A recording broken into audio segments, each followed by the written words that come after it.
미술 전시파도 같은 움직임으로의 포스터에 대한 설명입니다. 박정원의 그림 파도의 이미지. 옅고 투명한 푸른색과 연보라색 잉크로 시든 국화 더미가 그려져 있다. 포스터 하단에 쓰여 있는 전시 정보는 다음과 같습니다. 전시파도 같은 움직임으로는 박정원 작가의 개인전입니다. 전시는 2025년 7월 2일 수요일부터 2025년 7월 14일 월요일까지 서울대학교 74동 예술복합연구동 2층 우석 갤러리 제2전시실에서 진행됩니다.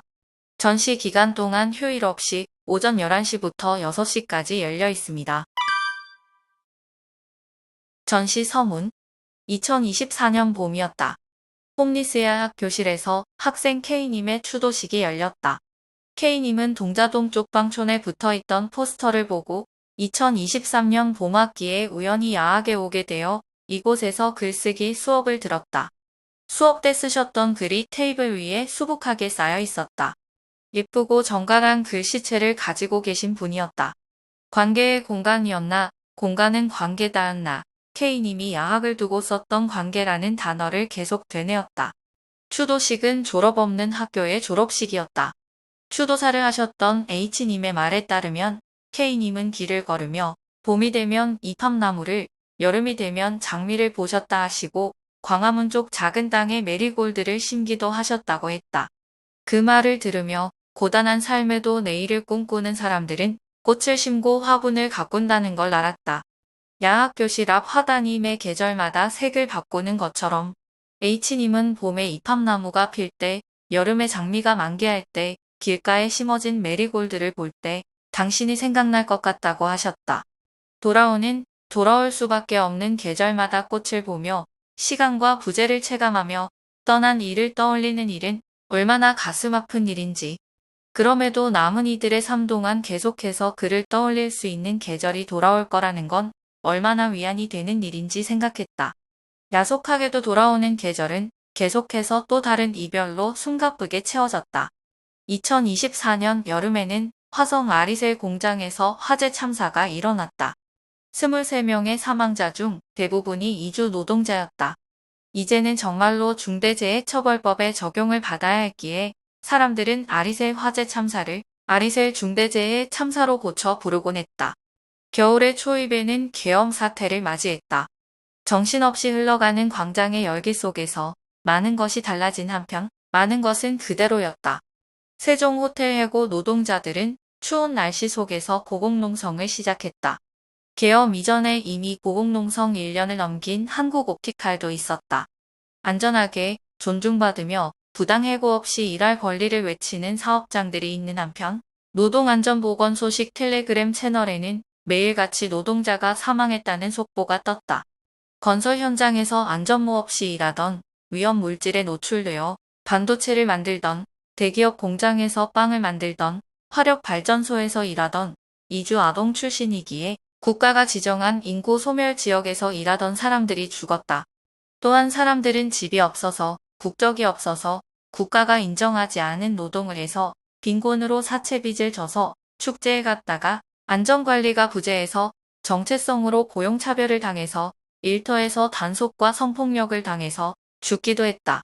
누군가는 존엄하게 죽을 권리를 위해 투쟁한다고 했다. 정말로 존엄이 없으면 사람은 죽었다. 일상의 시공간, 존재와 존엄, 관계와 사랑을 잃어버린 사람들 앞에 늘 반복적으로 닥치는 것은 상실에 대해 충분히 슬퍼하고 간직하며 애도할 수 있는 시공간을 결코 내어주지 않는 차가운 사회였다. 그것은 상실을 겪은 이들이 마주해야 하는 또 다른 폭력이었다. 그래서 우리는 국가와 체제가 남겨진 이들로부터 빼앗은 애도의 시공간을 다시 마련해야 했다. 우리에게 필요한 애도는 우리가 잃어버린 이들이 존재했던 과거를 간직하고자 하는 것에 머무르지 않고 그러한 이별을 반복하지 않을 미래를 함께 약속하는 과정이기도 했다. 3월 6일 반도체 노동자였던 고 황유미 씨를 비롯한 114인의 전자산업 노동자를 기리는 추모대회가 열렸다. 여야가 모두 찬성하며 밀어붙이고 있는 반도체 특별법을 저지하기 위한 집회였다. 황유미 씨가 떠난 지 18년이 지났음에도 대기업 주도하에 반도체 노동 현장은 개선되지 않아서 그래서 너무나 많은 사람들이 죽어서 이날의 애도는 투쟁이 되어버렸다. 집회의 말미에 연대인들은 하얀 방진복을 입고 114개의 피켓을 들었다. 피켓에는 영정 사진과 함께 노동자의 이름, 사망연도, 나이, 질병의 이름, 그리고 가해 기업의 이름이 순서대로 적혀 있었다. 꽃샘추위 속 해가 일찍 저물어 어두운 하늘 아래서 흰 방진복을 입은 연대인들의 모습은 얼핏 유령처럼 보이기도 했다. 피켓을 든 연대인들의 행진은 삼성반도체 본사 앞에서 출발해 세종호텔 고공농성장이 있는 신호등 철탑에서 끝이 났다. 이렇듯 수많은 사람들이 이미 세상을 떠났음에도 남겨진 이들은 이미 떠난 이들의 삶을, 그들의 존엄을 지키기 위해 계속해서 싸웠다. 다시는 이러한 이별을 겪어서는 안 되기 때문이었다.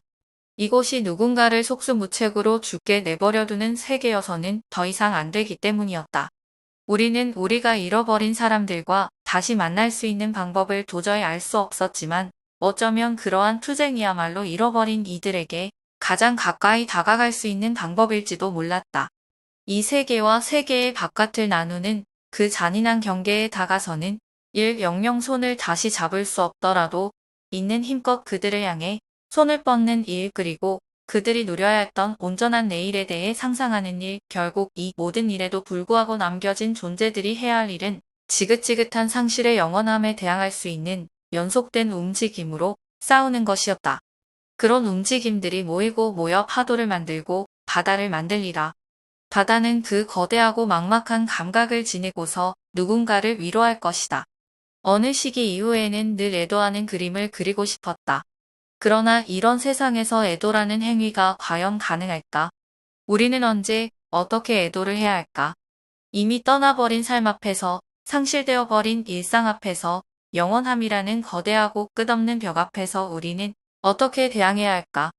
어쩌면 회화를 통해 할 수 있는 애도는 어떤 순간의 재현을 통해 찰나의 연대의 감각을 확인하는 것, 그 정도일지도 모른다. 그나마 믿을 수 있는 것은 그 찰나의 순간이 수없이 모이면 연속적인 시공간이 될 수도 있다는 아주 조금의 가능성이다. 파도의 연속이 결국은 끝없는 바다를 만드는 것과 같이, 그리고 누군가는 그 연대와 애도의 시공간 속에서 떠나간 대상에 대해 묵상할 수 있을 것이다. 그렇기에 그림을 통해 그 시공간을 만드는 것은 어쩌면 폭력과 상실 앞에서 내가 할 수 있는 최선의 동작일지 모른다. 베리어 프리 안내입니다. 본 전시는 전시 서문과 개별 작업에 대한 음성 안내 및 대체 텍스트가 제공됩니다. 전시 서문 및 전시 포스터의 QR코드 혹은 유튜브의 전시명파도 같은 움직임으로를 검색하여 접근할 수 있습니다. 본 전시는 큰 글자 전시 서문이 제공됩니다.